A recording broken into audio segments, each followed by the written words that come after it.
Saudação aos ouvintes do podcast Touros, Ursos e Robôs. Olá. Sejam muito bem-vindos a essa nossa análise de hoje, onde temos a missão clara de fazer um verdadeiro resumo de fechamento dos mercados globais nesta quinta-feira, 19 de fevereiro de 2026. É muito dado para digerir hoje. Sim, bastante. Para quem acompanha o fluxo de capital de perto, a sessão de hoje foi um teste de estresse fascinante. Temos uma pilha enorme de dados e balanços na mesa. Com certeza. Enquanto o hemisfério norte lidava com tensões geopolíticas bem severas e um banho de sangue em ativos específicos na Europa e nos Estados Unidos, o Brasil e os mercados asiáticos, eles simplesmente ignoraram o mau humor externo e tracionaram com muita força. É o tipo de sessão que separa os ruídos dos fundamentos, né? Sim. Para entender a alocação de portfólios hoje, a gente precisa sobrepor 3 camadas de informações. Primeiro, os dados macroeconômicos que redefiniram as curvas de juros nos emergentes. Tá. Segundo, a reestruturação implacável que a inteligência artificial está impondo nas margens corporativas e no mercado de trabalho. E terceiro, claro, o retorno brutal do prêmio de risco geopolítico no radar institucional. Exatamente. Não dá para olhar o índice cheio e achar que ele conta a história toda hoje. A verdadeira movimentação ela aconteceu nas entrelinhas. Então, vamos começar direto pelo maior vetor de aversão ao risco do dia que impactou instantaneamente o mercado de commodities e os algoritmos de alta frequência. Vamos lá. O presidente dos Estados Unidos, Donald Trump, estabeleceu um prazo de 10 dias para decidir sobre um possível ataque militar ao Irã, condicionando qualquer recuo à assinatura de um acordo nuclear substancial. Pois é. E eu faço uma pausa importante aqui para quem nos escuta. O nosso objetivo ao trazer isso é analisar puramente o impacto financeiro dessa escalada.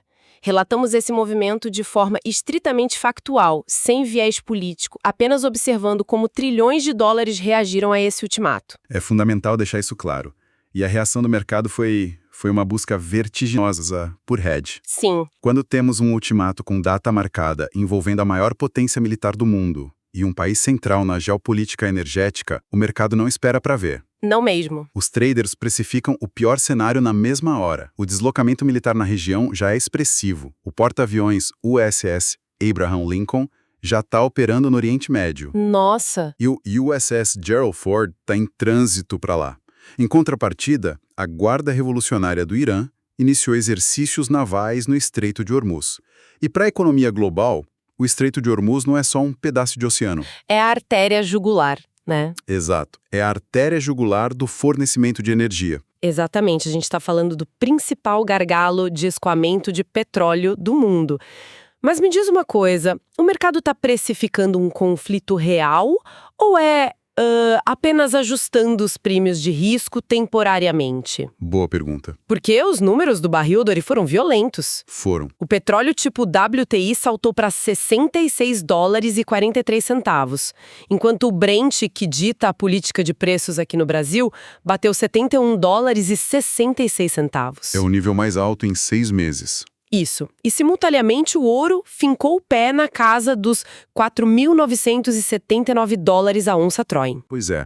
O ouro nessa faixa dos quase $5.000 mostra que os gestores institucionais estão comprando proteção independentemente do custo de oportunidade. Tá. Sobre o petróleo, o mercado está pagando pelo risco de interrupção logística. Uma obstrução no Estreito de Hormuz, mesmo que temporária de algumas semanas, cria um choque de oferta que desorganiza toda a cadeia produtiva global. Certo. O medo real aqui, que já começa a aparecer nos modelos de risco das grandes gestoras, é que esse choque energético crie uma segunda onda inflacionária. O que engessaria completamente os bancos centrais, né? Completamente. Eles ainda estão tentando cortar juros. E foi exatamente esse receio somado a problemas internos que derrubou Wall Street hoje. E foi uma queda pesada. Nova York fechou no vermelho. O Dow Jones cedeu mais de 260 pontos, arrastando o S&P 500 e o Nasdaq. Mas o interessante é notar que as taxas do Tesouro americano, as Treasuries de 10 anos, ficaram praticamente estáveis. Ficaram travadas ali em 4,075%. Exato. Isso indica que a venda de ações hoje não foi motivada por um pânico generalizado com juros, mas sim por fatores microeconômicos somados a esse risco global. Sim. Tivemos um evento de liquidez gravíssimo no mercado de crédito privado que contaminou o setor financeiro inteiro. O evento da Blue Owl Capital. Esse mesmo. Esse é um estudo de caso perfeito sobre a diferença entre a liquidez percebida e a liquidez real. A Blue Owl, que é uma gigante em ativos alternativos, precisou liquidar 1,4 bilhão de dólares em empréstimos e, crucialmente, acionou cláusulas de barreira, ou gating mechanisms, em um de seus fundos de varejo. Na prática, eles travaram os resgates. Travaram. As ações da gestora colapsaram quase 10% na sessão. E o que se seguiu foi contágio puro. A Blackstone derreteu quase 6% e a Apollo também sofreu uma liquidação acelerada. Mas vem cá, esse contágio nas outras gestoras faz sentido estruturalmente ou é apenas o mercado atirando primeiro e perguntando depois? É muito mais atirar primeiro. Porque travar resgates em fundos ilíquidos quando há uma corrida de cotistas é um mecanismo de defesa que já é previsto em regulamento. Sim, está no contrato. O problema é que o varejo entrou pesado no crédito privado nos últimos anos, atraído por retornos mais altos, mas sem entender completamente o prêmio de liquidez que estavam assumindo, certo? Perfeito. E quando a porta de saída encolhe, o pânico toma conta. Exatamente. O mercado atirou primeiro porque a opacidade do crédito privado impede que os analistas saibam imediatamente a qualidade do papel que está segurando aquele fundo. Faz sentido. A tese de investimento no crédito privado cresceu muito no ambiente de taxa zero.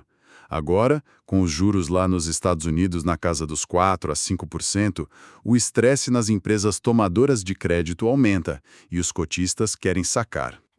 Se a Blue Owl trava o saque, o mercado presume que a Blackstone ou a Apollo podem ser as próximas a enfrentar problemas de liquidez nos produtos de varejo. É um medo do risco sistêmico escondido fora dos balanços dos grandes bancos tradicionais. E o mau humor não parou no Atlântico. A Europa também teve um dia terrível para a chamada velha economia. Um dia bem difícil. O índice Stoxx 600 recuou 0,6%, com a temporada de balanço servindo um choque de realidade atrás do outro para os ícones da indústria europeia. Sem dúvida. A Airbus reportou que entregará 870 aeronaves comerciais até o final de 2026. Só que o consenso projetava 880. Eles erraram a estimativa por 10 aviões e o mercado puniu a empresa com uma queda de 7% nas ações. Parece exagerado, né? Sim, parece uma reação exagerada para uma diferença de 10 aviões num backlog gigante, não acha? Parece, mas num ambiente de custo de capital elevado, qualquer frustração na execução é punida com severidade, porque os fluxos de caixa futuros passam a valer menos. Certo. A Airbus, assim como a Boeing, lida com uma cadeia de suprimentos incrivelmente frágil. Se não conseguem entregar 10 aviões no mercado onde a demanda por viagem está altíssima, o mercado projeta sem ineficiência para os próximos anos. Entendi. E as dores de cabeça europeias foram além da aviação. A Renault reportou um prejuízo brutal de 10,9 bilhões de euros. Nossa! Boa parte disso veio da exposição à Nissan e de um mercado automobilístico europeu, que está sendo exprimido pela transição elétrica e pela concorrência pesada da Ásia. E até as empresas tradicionalmente defensivas sofreram. A Nestlé reportou uma queda de 17% nos lucros e uma retração nas vendas. Eles estão em meio a uma reestruturação tão grande que decidiram vender a icônica divisão de sorvetes. Logo após aquele recall, né? Isso, logo após aquele recall severo de fórmulas infantis que prejudicou demais a imagem da companhia no mês passado. Exato. Ou seja, a Europa e os Estados Unidos enfrentam problemas de margem, problemas de liquidez e o peso de uma possível guerra. Um cenário complexo. O que nos leva ao fenômeno mais intrigante desta quinta-feira. Com tudo isso acontecendo no norte, o Brasil ignorou o caos e fechou em alta firme de 1,06%. Verdade. Levando o Ibovespa a quase 188 mil pontos. É um descolamento fascinante. Enquanto a liquidez secava lá fora, o prêmio de risco brasileiro atraiu fluxo estrangeiro. E não foi uma alta baseada em especulação. Não. Foi fundamentada em dados macroeconômicos que forçaram uma reprecificação da economia doméstica. A divulgação do IBCBR, que é a prévia do PIB calculada pelo Banco Central, foi a chave da sessão. Então vamos mergulhar neste dado, porque à primeira vista ele poderia até ser lido como negativo. O índice de dezembro contra novembro caiu 0,18%, no entanto o mercado opera fluxo e expectativa consolidada. Quando olhamos o número fechado, a economia brasileira acumulou um crescimento anual de 3,05% em 2025. Um número muito forte. Os modelos mais otimistas da Faria Lima projetavam 2,30%. É uma margem de erro enorme a favor da resiliência econômica do país. Sem dúvida. O que o IBC-BRE demonstrou é que a economia brasileira suportou um ciclo de política monetária restritiva, com juros altos, e ainda assim entregou tração no setor de serviços e na indústria. Sim. O mercado revisou para cima o potencial de lucro das empresas domésticas para 2026. Esse choque de realidade positiva ancorou o otimismo e chamou o fluxo de capital estrangeiro para a bolsa e para os juros futuros. O que, consequentemente, salvou o câmbio. Exato. O dólar à vista interrompeu uma sequência de altas e fechou o dia em queda, negociado a R$ 5,22. Um alívio. E na tela da B3, os movimentos refletiram esse reajuste. O setor de saúde e utilidade pública liderou. A Hapvida disparou 6,42% e a Eletrobras avançou mais de 6% após dados setoriais mais fortes. Certo. Do lado negativo, o varejo ainda mostra as cicatrizes do crédito caro. O grupo Pão de Açúcar afundou mais de 7% e a Raízen renovou sua mínima histórica. Mas puxando para um evento que testou a governança ontem, o Banco Central decretou a liquidação extrajudicial do Banco Pleno e da sua corretora. Historicamente, quando um banco quebra, o mercado bate nos papéis de outras instituições médias, temendo um efeito dominó. Verdade. Por que não vimos esse contágio hoje? Porque os reguladores e o próprio mercado amadureceram muito na análise sistêmica de risco. O balanço do Banco Pleno vinha deteriorado por problemas de gestão de ativos e carteiras muito específicas. Casos isolados. Sim, coisas que não refletem a saúde do sistema bancário brasileiro como um todo. As mesas de operação rapidamente isolaram o evento, reconhecendo que os índices de Basileia e a provisão dos grandes e médios bancos estão muito sólidos. Entendi. Foi uma resposta extremamente técnica do Ibovespa, que preferiu precificar o crescimento de 3% no ano em vez de entrar em pânico por um caso pontual. Falando em focar no crescimento e ignorar o barulho, precisamos olhar para a Ásia. Com certeza. Se o Brasil surpreendeu, a Coreia do Sul entregou um espetáculo. As bolsas da região reabriram após o feriado do Ano Novo Lunar, com um apetite gigantesco por risco. O índice KOSPI saltou mais de 3% e cravou um novo recorde histórico. Impressionante. E isso acontece no momento em que a Goldman Sachs solta um relatório projetando que o lucro das empresas sul-coreanas vai crescer nada menos que 120% em 2026. É um número absurdo, mas essa projeção da Goldman Sachs é quase inteiramente ancorada no ciclo de semicondutores e hardware voltado para a inteligência artificial. A Coreia do Sul está sentada na base da cadeia de suprimentos da revolução tecnológica. Sim. E o que chama mais atenção é a absoluta desconexão entre o mercado financeiro e a crise institucional do país. As fontes desta semana confirmaram a condenação do ex-presidente sul-coreano Yoon Suk-yeol à prisão perpétua após aquele episódio do final de 2024. Um fato super relevante.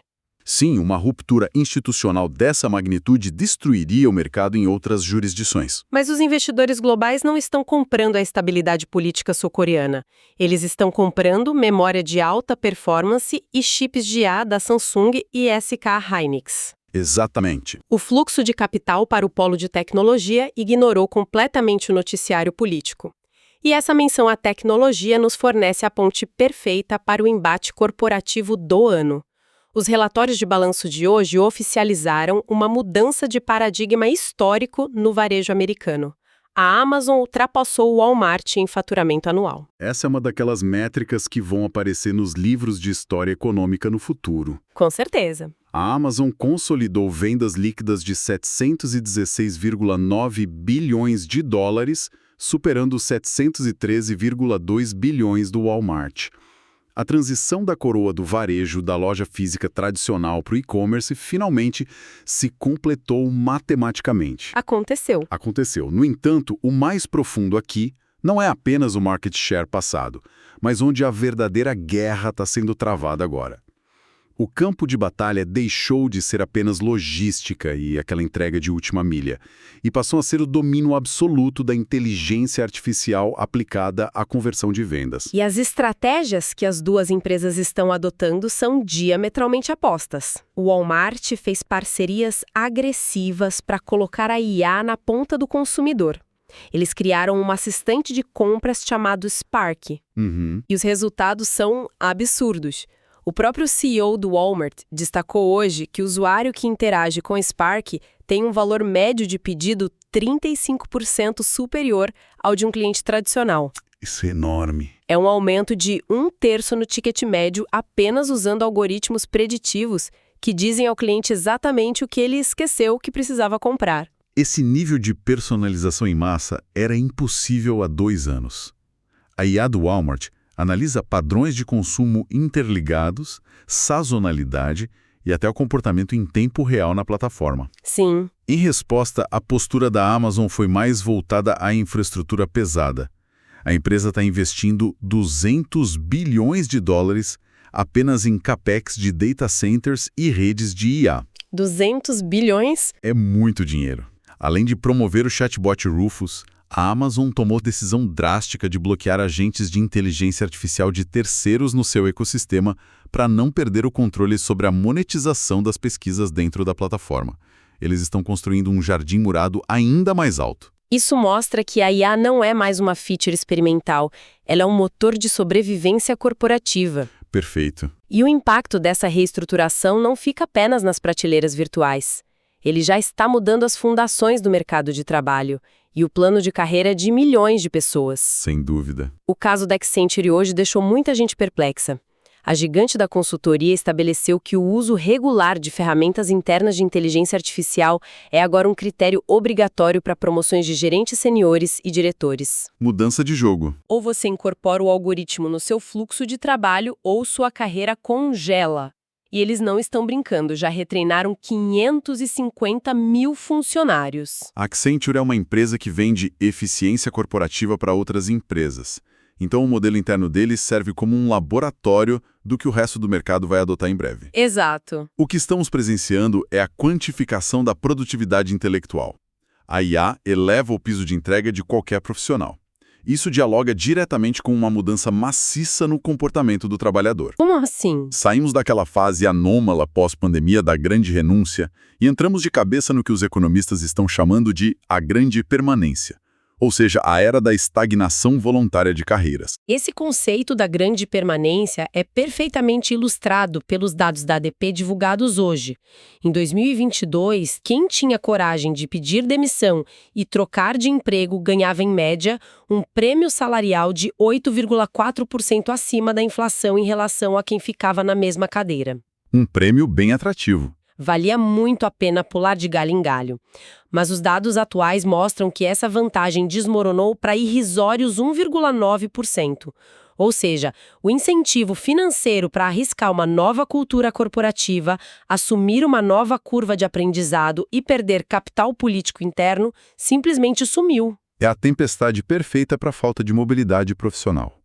As empresas reduziram drasticamente as vagas abertas em antecipação a uma desaceleração econômica e aumento de eficiência provocado pela própria IA. O profissional, vendo que o mercado lá fora está frio e que as empresas exigem uma rápida adaptação a novos softwares internos, ele prefere ficar onde está. Faz sentido. É um ambiente de baixíssimas contratações e pouquíssimas demissões. O dinamismo do mercado de trabalho evaporou. E isso afeta o salário de maneira geral, porque a ameaça de perder talentos era o que forçava as empresas a dar aumentos reais. Se ninguém sai, o orçamento para reajustes congela. Exatamente. Colocando todas essas peças na mesa, desde as margens apertadas na Europa, até a revolução no varejo e o congelamento do mercado de trabalho, o que precisamos monitorar no curtíssimo prazo? Para quem opera o mercado ou lidera times, quais são as expectativas para as negociações futuras que derivam da sessão de hoje? Excelente questionamento para fecharmos nosso raciocínio. Temos 3 grandes catalisadores no horizonte imediato.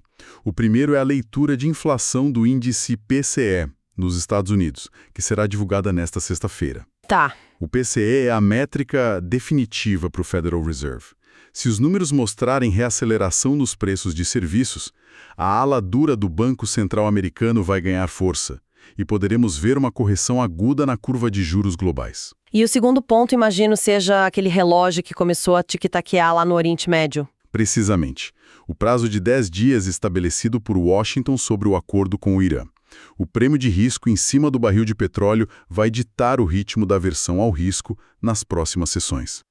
Qualquer ruptura no fluxo de navios no Estreito de Hormuz vai varrer para baixo as projeções de lucros das indústrias que vimos sofrer hoje, como as automotivas e a aviação. E o terceiro fator de monitoramento? A continuidade ou a reversão da rotação de portfólios saindo do setor de tecnologia. Vimos fortes saídas de capital em empresas de software. Sim. A grande questão nas mesas de operação é se a inteligência artificial pode programar o modelo de negócios de muitas empresas de software como serviço, o SaaS, corre risco de obsolescência.